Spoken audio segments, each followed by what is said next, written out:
ಕೊಡಿ ಬನ್ನಿ ಬನ್ನಿ ಬನ್ನಿ ಬನ್ನಿ.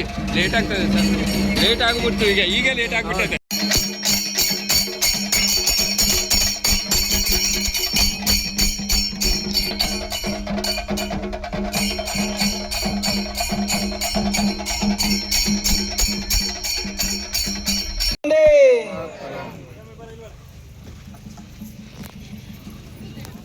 ಮುಗಿದು ಸ್ವಾಗತವನ್ನು ಕೋರ್ತಾ ಇದ್ದೇವೆ.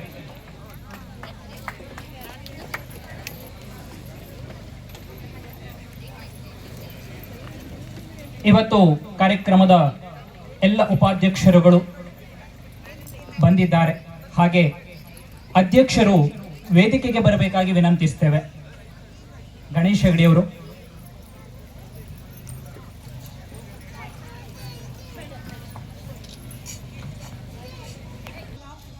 ಕವಲಕ್ಕಿಯಲ್ಲಿ ಇವತ್ತು ಸಮಾವೇಶಗೊಂಡಿದೆ.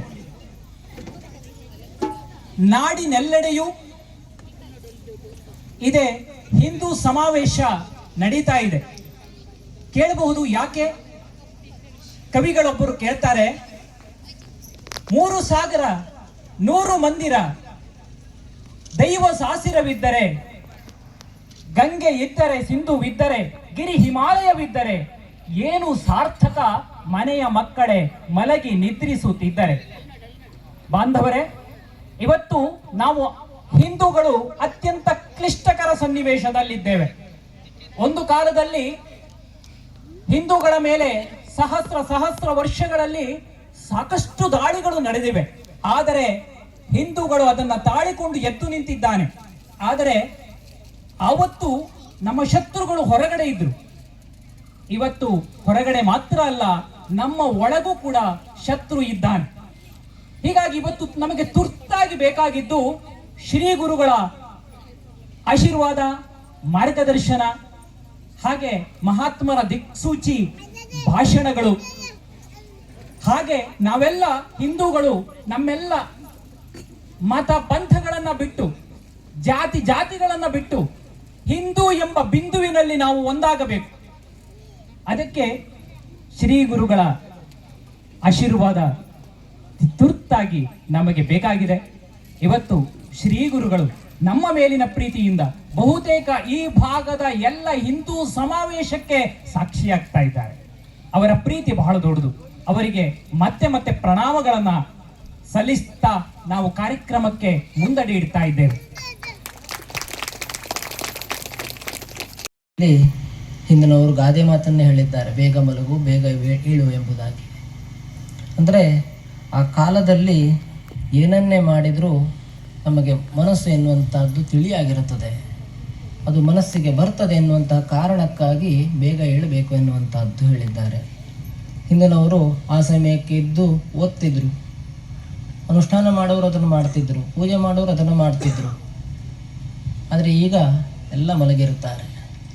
ಜಾಗೃತಿ ಆಗಬೇಕಾಗಿರುವಂಥದ್ದು ನಾವು. ಬೇರೆಯವರೆಲ್ಲ ಜಾಗೃತಿ ಆಗ್ತಿದ್ದಾರೆ, ಆದರೆ ನಾವು ನಮ್ಮ ಜೀವನದಲ್ಲಿ ಬೇಡದೇ ಇರುವುದನ್ನೆಲ್ಲ ತುಂಬಿಕೊಳ್ಳುವುದತ್ತ ಜಾಗೃತಿ ಆಗ್ತಾ ಇದ್ದೇವೆ. ಅದು ಆಗಬಾರ್ದು. ಯಾಕೆಂತ ಕೇಳಿದರೆ, ಉದಾಹರಣೆಗೆ ನಮ್ಮ ಸಂಸ್ಕೃತಿ ಎನ್ನುವಂಥದ್ದು ದೀಪವನ್ನು ಹಚ್ಚುವಂತಹ ಪದ್ಧತಿ ಸಂಸ್ಕೃತಿ ನಮ್ಮದು. ನಾವೀಗೇನು ಮಾಡ್ತಿದ್ದೇವೆ ಅಂತ ಕೇಳಿದರೆ, ಉದಾಹರಣೆಗೆ ನಮ್ಮ ಹುಟ್ಟಿದ ಹಬ್ಬದಲ್ಲಿ ಮಾಡ್ತಿದ್ದೇವೆ. ಹುಟ್ಟಿದ ಹಬ್ಬದ ದಿವಸ ಹಿಂದೂಗಳು ಏನು ಮಾಡ್ತಾರೆ ಅಂತ ಕೇಳಿದರೆ, ಆ ದಿವಸ ಬೆಳಗ್ಗೆ ಎದ್ದು ಒಂದು ಅಭ್ಯಂಗವನ್ನು ಮಾಡಿ, ಅದಾದ ನಂತರ ಮನೆಯಲ್ಲಿ ದೇವರಿಗೆ ನಮಸ್ಕರಿಸಿ, ಗುರು ಹಿರಿಯರಿಗೆ ನಮಸ್ಕರಿಸಿ, ದೇವಸ್ಥಾನಕ್ಕೆ ಹೋಗಿ ಅಲ್ಲಿ ಪೂಜೆಯನ್ನು ಪುನಸ್ಕಾರವನ್ನು ಮಾಡಿಕೊಂಡು ಮನೆಗೆ ಬಂದು ಸಿಹಿಯನ್ನು ಮಾಡಿ ಊಟ ಮಾಡುವಂಥದ್ದು. ಅದರ ಜೊತೆಯಲ್ಲಿ ಬಂಧುಗಳಿಗೆಲ್ಲ ಕರೆದು ಊಟವನ್ನು ಹಾಕುವಂಥದ್ದು ನಮ್ಮ ಹಿಂದೂಗಳ ಸಂಸ್ಕೃತಿ. ಹಾಗೆ ಈಗೇನಾಗ್ತಾ ಇದೆ ಅಂತ ಕೇಳಿದರೆ, ಆ ಸಂಸ್ಕೃತಿ ಬಿಟ್ಟು ಹೋಗ್ತಾ ಇದೆ. ಪಾರ್ಟಿ ಎನ್ನುವಂಥ ಹೆಸರಲ್ಲಿ ಸಾಯಂಕಾಲ ಎಲ್ಲ ಸೇರ್ತಿದ್ದೇವೆ. ಆಗ ಮಾಡುವುದೇನು, ನಾವು ಸಿಹಿ ಅಂಥೇಳಿ ಕೇಕನ್ನು ತರ್ತೇವೆ, ಅದನ್ನು ಕಟ್ ಮಾಡ್ತೇವೆ, ಅದರ ಮೇಲೆ ದೀಪ ಅಂಥೇಳಿ ಮೇಣದ ಬತ್ತಿ ಇಡ್ತಾರೆ, ಆರಿಸುವ ಪದ್ಧತಿ ನಮ್ಮದೆಲ್ಲ ಅಲ್ಲಿ ಆರಿಸ್ತಿದ್ದೇವೆ. ಅದರ ಈ ಒಂದು ಉದಾಹರಣೆ ಮಾತ್ರ ಆಯಿತು.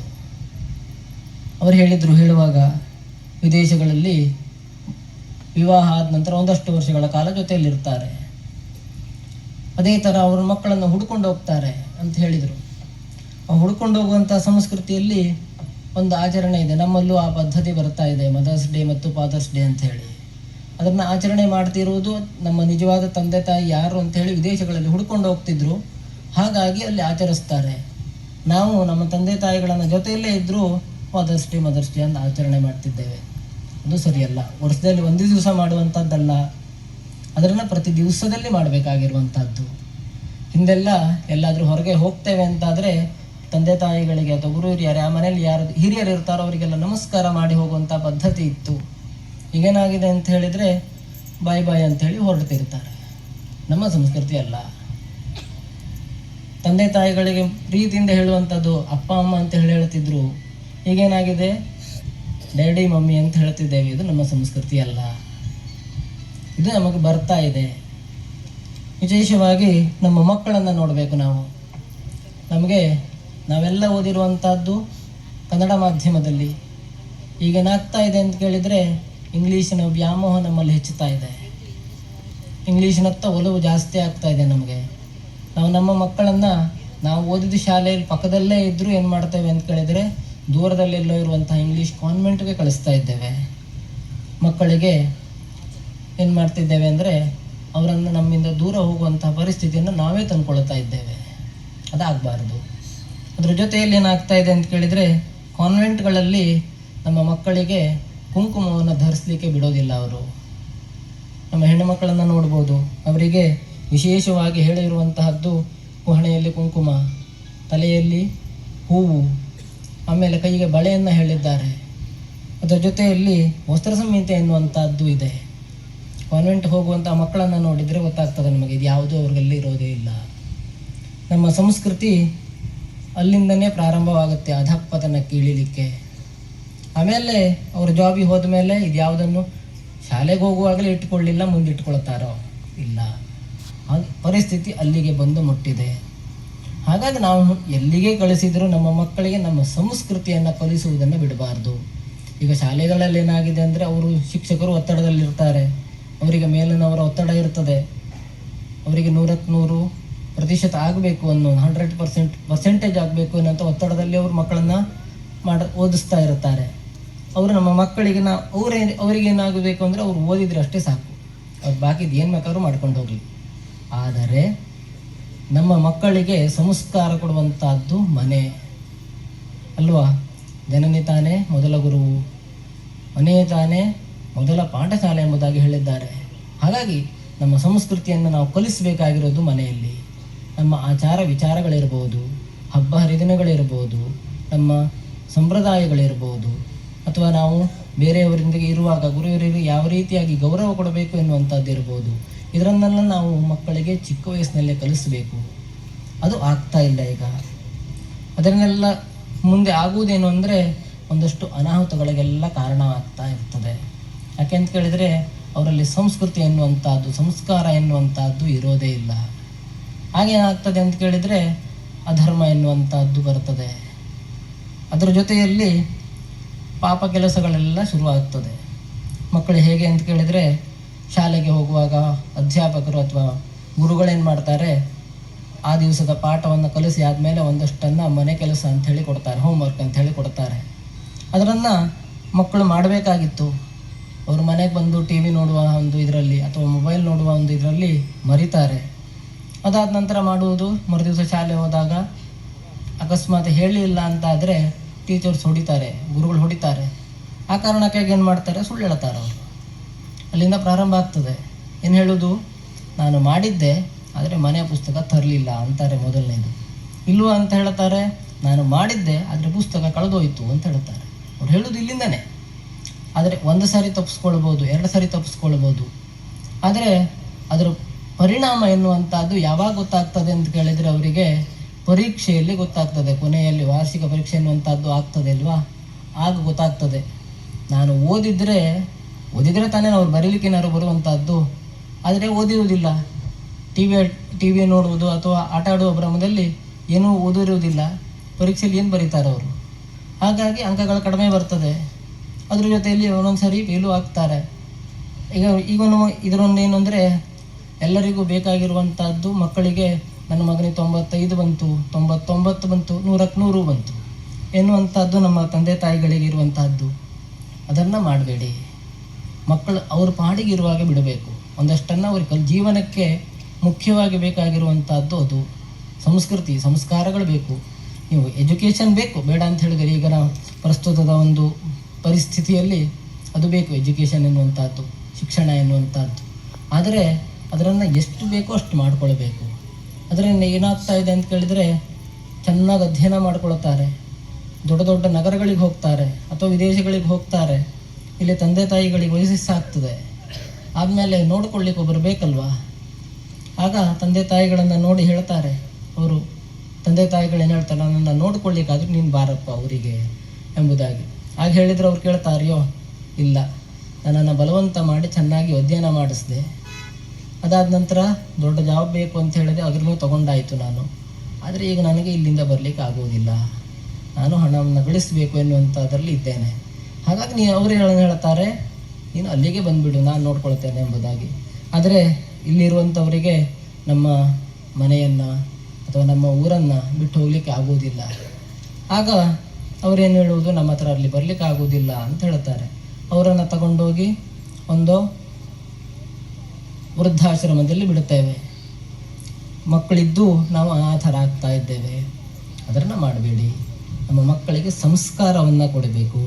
ಸಂಸ್ಕಾರವನ್ನು ಯಾವ ರೀತಿಯಾಗಿ ಕೊಡಬೇಕು ಅಂತ ಕೇಳಿದರೆ, ಮಕ್ಕಳಿಗೆ ನಾವು ಈಗೇನು ಮಾಡ್ತಿದ್ದೇವೆ ಅಂತ ಕೇಳಿದರೆ, ಸಣ್ಣ ಸಣ್ಣ ಮಕ್ಕಳು ಇರ್ತಾರೆ, ಅವರಿಗೆ ಊಟ ಮಾಡಿಸುವಾಗೆಲ್ಲ ಹಿಂದೆ ಕಥೆಗಳನ್ನು ಹೇಳ್ತಿದ್ರು. ನೀತಿ ಕಥೆಗಳಿರ್ಬೋದು, ಪುರಾಣ ಕಥೆಗಳಿರ್ಬೋದು, ಅಥವಾ ಮಹಾತ್ಮರ ಕಥೆಗಳನ್ನೆಲ್ಲ ಹೇಳ್ತಾ ಇದ್ರು. ಅದರಿಂದ ಅವರಿಗೆ ಏನಾಗ್ತಾ ಇತ್ತು ಅಂದರೆ, ಮನಸ್ಸಿನಲ್ಲಿ ನಾನು ಯಾವ ರೀತಿಯಾಗಿ ಇರಬೇಕು, ನಾವು ಯಾವ ರೀತಿಯಾಗಿ ನಡ್ಕೊಳ್ಬೇಕು ಎಂಬುದೆಲ್ಲ ಗೊತ್ತಾಗ್ತಿತ್ತು. ಅಥವಾ ಅವರಿಗೆ ಯಾವ ರೀತಿಯಾಗಿ ಧೈರ್ಯವನ್ನು ತುಂಬ್ತಿದ್ರು ಹಿಂದಿನವರು. ಈಗೇನಾಗ್ತಾ ಇದೆ ಅಂತ ಕೇಳಿದರೆ ಅದು ಯಾವುದೂ ಇಲ್ಲ. ಅವ್ರ ಕೈಗೆ ಮೊಬೈಲನ್ನು, ಸಣ್ಣ ಮಕ್ಕಳು ಅಂತ ಆದರೆ ಹಠ ಮಾಡ್ತಾರೆ ಊಟ ಮಾಡುವಾಗ ಅಂಥೇಳಿ ಏನು ಮಾಡ್ತಾರೆ, ಮೊಬೈಲ್ ಕೊಡ್ತಾರೆ. ಅವರು ಕಾರ್ಟೂನು ಅಥವಾ ಏನೋ ಒಂದು ನೋಡ್ತಿರ್ತಾರೆ. ಅವರಿಗೆ ಹೊಟ್ಟೆ ತುಂಬ್ತೋ ಇಲ್ಲೋ ಗೊತ್ತಿಲ್ಲ, ಒಂದಷ್ಟು ತುಂಬ್ತಾರೆ ಅವರಿಗೆ, ಅವರು ತಿಂತಾರೆ, ಮುಗೀತಲ್ಲಿಗೆ ಅವತ್ತಿನ ಊಟದ ಹೆಸರು ಮುಗೀತು. ಇದೇ ಥರ ಆಗ್ತಾ ಇದೆ. ಅದರ ಜೊತೆಯಲ್ಲಿ ನಾವು ಮಾಡಬೇಕಾಗಿರುವಂಥದ್ದು, ಅದರ ಬದಲಾಗಿ ನಾವು ಮಕ್ಕಳಿಗೆ ಕಥೆಗಳನ್ನು ಹೇಳಿದಾಗ ಅವರು ತಿಳ್ಕೊಳ್ತಾರೆ. ಅಥವಾ ಮರುದಿವಸ ನಮಗೆ ಹೇಳಲಿಲ್ಲ ಅಂತಾದರೂ ಅವರೇ ನೆನಪು ಮಾಡ್ತಾರೆ, ನನ್ನ ಕಥೆಯನ್ನು ಹೇಳು ಎಂಬುದಾಗಿ. ಆ ರೀತಿಯಾಗಿ ಮಾಡ್ಕೊಂಡು ಹೋದಾಗ ಅವರಿಗೆ ಸಂಸ್ಕಾರ ಎನ್ನುವಂಥದ್ದು ಸಿಗ್ತದೆ. ಅದರ ಜೊತೆಯಲ್ಲಿ ನಾವು ಮಾಡ್ತಿರುವಂತಹದ್ದು, ದಿವಸ ಸಾಯಂಕಾಲ ಹಿಂದೆ ನಮ್ಮಲ್ಲೆಲ್ಲ ಭಜನೆ ಮಾಡುವ ಪದ್ಧತಿ ಎನ್ನುವಂಥದ್ದು ಇತ್ತು. ಭಜಸೇವಾಯಾಮ ಎಂಬುದಾಗಿ ಹೇಳ್ತಾರೆ. ಭಜನೆ ಎನ್ನುವಂಥದ್ದು ಹೋಗಿ ಈಗ ಧಾರಾವಾಹಿ ಬರ್ತಾ ಇದೆ ಮನೆಗಳಲ್ಲಿ. ಪುರುಷರಾದವರು ದೇವರ ಮುಂದೆ ಕೂತು ಒಂದಷ್ಟು ಅನುಷ್ಠಾನವನ್ನು ಮಾಡ್ಕೊಳ್ತಿದ್ರು. ಈಗ ಅದು ಇಲ್ಲ, ನಡೀತಾ ಇಲ್ಲ. ಮಾತೆಯರಾದರೆ ಭಜನೆಯನ್ನು ಮಾಡ್ತಿದ್ರು, ಮನೆ ಮಂದಿ ಎಲ್ಲ ಸೇರಿ ಭಜನೆ ಮಾಡ್ತಿದ್ರು. ಈಗೇನಾಗಿದೆ ಅಂದರೆ, ಮನೆ ಮಂದಿ ಎಲ್ಲ ಕೂತ್ಕೊಂಡು ಟಿ ವಿ ನೋಡ್ತಿದ್ದಾರೆ, ಧಾರಾವಾಹಿಯನ್ನು ನೋಡ್ತಿದ್ದಾರೆ. ಧಾರಾವಾಹಿಯಲ್ಲಿ ಬರುವುದು ಏನು ಅಂತ ಕೇಳಿದರೆ, ಅವ್ರು ಹೇಳಿದ್ರಲ್ಲ, ಅತ್ತೆ ಸೊಸೆಯರ ಜಗಳ ಬರೋದು, ಮತ್ತೇನೂ ಬರುವುದಿಲ್ಲ ಅದರಲ್ಲಿ. ಮನೆಯನ್ನು ಹಾಳು ಮಾಡುವುದು ಹೇಗೆ ಅಂತ ಹೇಳಿ ಬರುವುದು, ಅದರಲ್ಲಿ ಬಿಟ್ಟರೆ ಮತ್ತೆ ಏನೂ ಬರೋದಿಲ್ಲ. ನಾವು ನೋಡುವಂಥದ್ದು ಅದೇ ಆಗ್ತಾ ಇದೆ. ಕುಟುಂಬದವರೆಲ್ಲ ಸೇರಿ ಒಟ್ಟಿಗೆ ಇರಬೇಕು ಅಂತ ಹೇಳಿದರು. ಕುಟುಂಬ ಪ್ರಬೋಧ ಎಂಬುದಾಗಿ ಹೇಳಿದರು ಅವರು. ಈಗೇನಾಗ್ತಿದೆ ಅಂದರೆ, ಕುಟುಂಬ ಅಂದರೆ ಮನೆಯಲ್ಲಿ ನಾವಿಬ್ಬರು ನಮಗಿಬ್ಬರು ಎನ್ನುವಂಥ ಪರಿಸ್ಥಿತಿ ಬರ್ತಾ ಇದೆ. ತಂದೆ ತಾಯಿ ಇರ್ತಾರೆ, ಅದ್ರ ಜೊತೆಯಲ್ಲಿ ಮಕ್ಕಳು ಇದ್ರೂ ಬಿಟ್ಟರು. ಯಾಕೆಂದರೆ ಅವರು ಹೊರಗೆಲ್ಲೋ ಇರ್ತಾರೆ ಎನ್ನುವಂಥ ಪರಿಸ್ಥಿತಿ. ಅದರ ಅಕಸ್ಮಾತ್ ಮನೆಯಲ್ಲಿದ್ದರೂ ಆ ಕಡೆಗೆ ಒಂದು ರೂಮಲ್ಲಿ ಇರ್ತಾರೆ, ಇವರು ಈ ಕಡೆ ಒಂದು ರೂಮಲ್ಲಿ ಇರ್ತಾರೆ, ಮಧ್ಯದಲ್ಲಿ ಮತ್ತೊಂದು ಗೋಡೆ ಇದ್ದಿರ್ತದೆ ಎನ್ನುವಂತಹ ಪರಿಸ್ಥಿತಿಯಲ್ಲಿ ನಾವೆಲ್ಲ ಇದ್ದೇವೆ. ಅದು ಆಗಬಾರದು. ಎಲ್ಲ ಸೇರಿಕೊಂಡು ಯಾವುದೇ ಒಂದು ಕಾರ್ಯಕ್ರಮ ಇರ್ಬೋದು, ಅದನ್ನು ಮಾಡಬೇಕು, ಎಲ್ಲರೂ ಸೇರಿಕೊಂಡು ಮಾಡಬೇಕು. ಜೊತೆಯಲ್ಲಿ ನಾವು ಏನು ಮಾಡ್ತಾ ಇದ್ದೇವೆ ಅಂತ ಕೇಳಿದರೆ, ಈಗಿನ ಪ್ರಸ್ತುತದಲ್ಲಿ ಪಕ್ಕದ ಮನೇಲಿ ಏನೋ ಒಂದು ಸಮಸ್ಯೆ ಆಗಿದೆ, ಏನೋ ತೊಂದರೆ ನಡೀತಾ ಇದೆ ಇಲ್ಲಿ ಅಂತಾದರೆ ನಾವೇನು ಮಾಡಬೇಕು ಅಂದರೆ, ಅವರಿಗೆ ಹೋಗಿ ಸಹಾಯವನ್ನು ಮಾಡಬೇಕು. ಆಗ ನಮಗೇನಾದರೂ ಸಮಸ್ಯೆ ಆದಾಗ ಅವರು ಬರ್ತಾರೆ. ಈಗ ನಮ್ಮಲ್ಲಿ ಅದಿಲ್ಲ. ಪಕ್ಕದಲ್ಲಿ ಏನೋ ಒಂದು ತೊಂದರೆ ಆಗಿ ಯಾರೋ ರಸ್ತೆಯಲ್ಲಿ ಬಿದ್ದುಕೊಂಡಿದ್ದಾರೆ ಅಂತಾದರೂ ನಾವು ನೋಡದೆ ಹೋಗಿಬಿಡ್ತೇವೆ. ನಮಗೆ ಯಾಕೆ ಬೇಕು, ನಮಗೆ ಏನಾದರೂ ಸಮಸ್ಯೆ ಆದರೆ ನಮಗೆ ಬರ್ತದೆ, ನಮ್ಮ ತಲೆಗೆ ಬರ್ತದೆ ಅಂಥೇಳಿ ಅದನ್ನು ಮಾಡಬಾರ್ದು. ಅದನ್ನು ಮಾಡಿದರೆ ಮುಂದೆ ನಮಗೇನೋ ಒಂದು ಸಮಸ್ಯೆ ಆಗಿರ್ತದೆ, ಆಗ ನಮ್ಮನ್ನು ಕಾಪಾಡಲಿಕ್ಕೆ ಯಾರೂ ಬರೋದಿಲ್ಲ. ನಾವು ಅವರನ್ನು ಕಾಪಾಡಿದರೆ ನಮ್ಮನ್ನು ಕಾಪಾಡಲಿಕ್ಕೆ ಮತ್ತೆ ಯಾರಾದರೂ ಬರ್ತಾರೆ. ಹಾಗಾಗಿ ನಾವು ಮಾಡಬೇಕಾಗಿರುವಂಥದ್ದು ಇದನ್ನು. ನಾವು ಕೇಳ್ತೇವೆ ಧರ್ಮಗಳ ಬಗ್ಗೆ. ಧರ್ಮವನ್ನು ಎನ್ನುವಂಥದ್ದು ಕೃತಯುಗದಲ್ಲಿ ಅಧರ್ಮ ಎನ್ನುವಂಥದ್ದು ಇರಲೇ ಇಲ್ಲ. ಆಗ ಪೂರ್ತಿ ಸತ್ಯವೇ ಇತ್ತು, ಎಲ್ಲರೂ ಸತ್ಯವನ್ನೇ ನುಡಿತಿದ್ರು. ಅದಾದ ನಂತರ ಬಂದಿರುವಂತಹದ್ದು ತ್ರೇತಾಯುಗ. ತ್ರೇತಾಯುಗದಲ್ಲಿ ರಾಮರಾವಣರೆಲ್ಲ ಇದ್ದರು. ಆಗ ಧರ್ಮಕ್ಕೂ ಮತ್ತು ಅಧರ್ಮಕ್ಕೂ ಮಧ್ಯದಲ್ಲಿರುವಂತಹದ್ದು ಸಮುದ್ರ ಇತ್ತು. ಧರ್ಮ ಇರುವಂತಹದ್ದು ಭಾರತದಲ್ಲಿದ್ದರೆ ಅಧರ್ಮ ಶ್ರೀಲಂಕಾದಲ್ಲಿ ಅಷ್ಟು ದೂರದಲ್ಲಿತ್ತು. ಮೊದಲೇ ದೊಡ್ಡ ಸಮುದ್ರ ಎನ್ನುವಂತಹದ್ದು ಇತ್ತು. ಅದರ ಜೊತೆಯಲ್ಲಿ ಅದಾದ ನಂತರ ಬಂದಿರುವಂತಹದ್ದು ದ್ವಾಪರ ಯುಗ. ಅಲ್ಲಿ ಕೃಷ್ಣ ಬಂದ. ಆಗ ಬಂದಿರುವಂತಹದ್ದು ದ್ವಾಪರ ಯುಗದಲ್ಲಿ ಒಂದೇ ಮನೆಯಲ್ಲಿ ಇತ್ತು, ಅಣ್ಣ ತಮ್ಮಂದಿರ ರೂಪದಲ್ಲಿ ಕೌರವರು ಮತ್ತು ಪಾಂಡವರು ಒಂದೇ ಮನೆಯಲ್ಲಿ ಧರ್ಮ ಅಧರ್ಮಗಳಿದ್ದು. ಈ ಕಲಿಯುಗದಲ್ಲಿ ಹಾಗಿಲ್ಲ, ಒಂದೇ ಮನುಷ್ಯನಲ್ಲಿರುತ್ತದೆ ಧರ್ಮ ಮತ್ತು ಅಧರ್ಮಗಳು. ಯಾವ ರೀತಿಯಾಗಿ ಅಂತ ಕೇಳಿದರೆ, ಬೆಳಗ್ಗೆ ಒಂದು ಮಾತನ್ನು ಹೇಳ್ತಾನವನು, ಇನ್ನೊಂದು ಸ್ವಲ್ಪ ಹೊತ್ತು ಬಿಟ್ಟು ಮತ್ತೊಂದು ಮಾತನ್ನು ನಾನು ಹಾಗೆ ಹೇಳಲೇ ಇಲ್ಲ ಎಂಬುದಾಗಿ. ಈ ಥರ ಪರಿಸ್ಥಿತಿಯಲ್ಲಿದ್ದೇವೆ ನಾವು. ಧರ್ಮ ಅಧರ್ಮಗಳು ಹಿಂದೆಲ್ಲ ದೂರ ದೂರದಲ್ಲಿತ್ತು, ಆದರೆ ಈಗ ಒಂದೇ ಮನೆಯಲ್ಲಿದೆ, ಒಂದೇ ದೇಹದಲ್ಲಿದೆ. ಅದನ್ನು ನಾವು ಅರ್ಥವನ್ನು ಮಾಡಿಕೊಳ್ಬೇಕು. ಅದರ ಜೊತೆಯಲ್ಲಿ ನಾವು ಮಕ್ಕಳಿಗೆ ಕಥೆಯನ್ನು ಹೇಳಬೇಕು ಅಂತ ಹೇಳಿದ್ವಿ.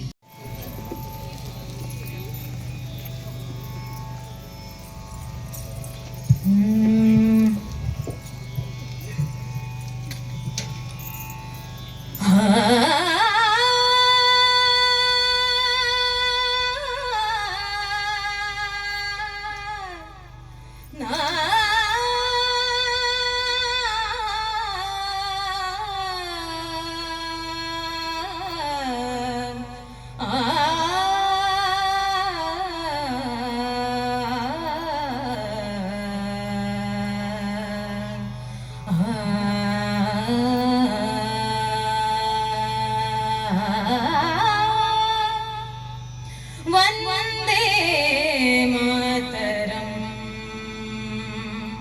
ವಂದೇ ಮಾತರಂ. ಸುಜಲಾಂ ಸುಫಲಾಂ ಮಲಯಜ ಶೀತಲಾಂ ಸಸ್ಯ ಶ್ಯಾಮಲಾಂ ಮಾತರಂ, ವಂದೇ ಮಾತರಂ. ಶುಭ್ರಜ್ಯೋತ್ಸ್ನಾ ಪುಲಕಿತಯಾಮಿನೀ ಪುಲ್ಲಕುಸುಮಿತಾ ಧ್ರುಮದಲಶೋಭಿನೀ ಸುಹಾಸಿನೀ ಸುಮಧುರಭಾಷಿಣೀ ಸುಖದಾಂ ವರದಾಂ ಮಾತರಂ, ವಂದೇ ಮಾತರಂ. ಕೋಟಿ ಕೋಟಿ ಕಂಠ ಕಲಕಲ ನಿನಾದ ಕರಾಳೆ, ಕೋಟಿ ಕೋಟಿ ಭುಜೈಧೃತ ಖರ ಕರವಾಲೆ, ಅಬಲಾ ಕೇನೋ ಮಾಯೆ ತೋಬಲೆ, ಬಹುಫಲಧಾರಿಣೀ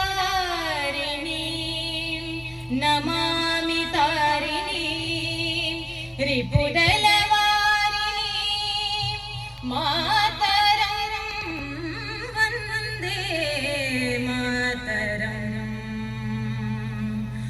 ತುಮಿ ವಿದ್ಯಾ ತುಮಿ ಧರ್ಮ ತುಮಿ ಹೃದಿ ತುಮಿ ಮರ್ಮ, ತ್ವಂ ಹಿ ಪ್ರಾಣ ಶರೀರೇ ಬಾಹುತೆ ತುಮಿ ಮಾ ಶಕ್ತಿ, ಹೃದಯೇ ತುಮಿ ಮಾ ಭಕ್ತಿ, ತೋಮಾರೈ ಪ್ರತಿಮಾ ಗಡಿ, ಮಂದಿರೇ ಮಂದಿರೇ ವಂದೇ ಮಾತರಂ. ತ್ವಂ ಹಿ ದುರ್ಗಾ ದಶ ಪ್ರಹರಣ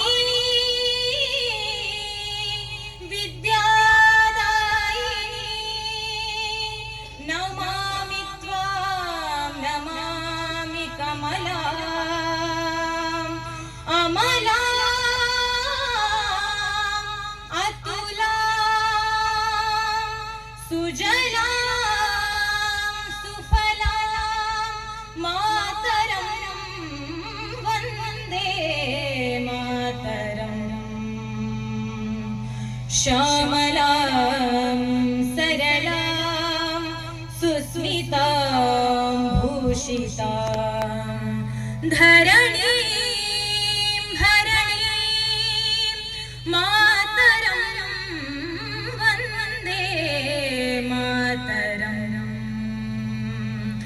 वन्दे मातरं वन्दे मातरं बोलो